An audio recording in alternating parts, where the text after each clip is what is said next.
Well, folks, he's back like a bad sequel nobody asked for. Donald Trump is once again gracing the Oval Office with his, shall we say, unique brand of leadership. And you know what that means? Buckle up, because the US-China tech war is about to get a whole lot more interesting. One of the biggest casualties of Trump's first term was Huawei.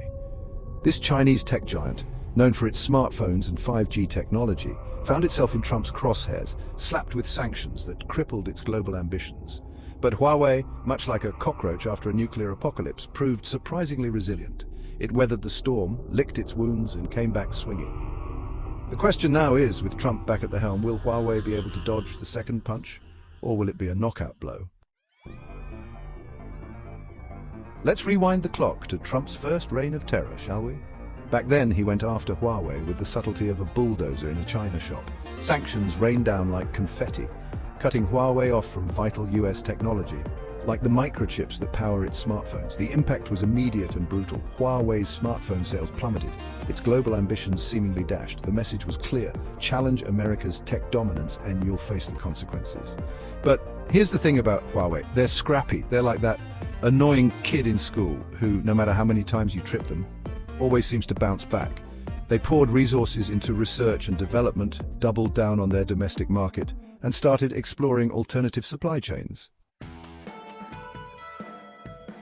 Now, Trump 2.0 isn't just a rehash of the original. He's brought in a fresh batch of advisors, each with their own axe to grind when it comes to China.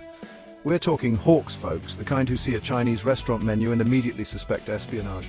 There's Marco Rubio, the Secretary of State, who seems to have a personal vendetta against Huawei, constantly accusing them of being a tool of the Chinese Communist Party. And let's not forget Mike Waltz, the National Security Advisor, who thinks China is scarier than a clown convention in a blackout. With these guys whispering in Trump's ear, it's safe to say that Huawei is in for a bumpy ride. We're talking potentially even harsher sanctions, tighter export controls, and maybe even a ban on using TikTok in the White House. But hold your horses, folks, because this ain't a one-sided fight. China ain't just gonna sit back and take it like a bunch of pandas in a bamboo eating contest. They've got their own bag of tricks, and they ain't afraid to use them. We're talking about counter-sanctions, folks. China controls a lot of the world's rare earth minerals, the stuff they use to make everything from smartphones to fighter jets.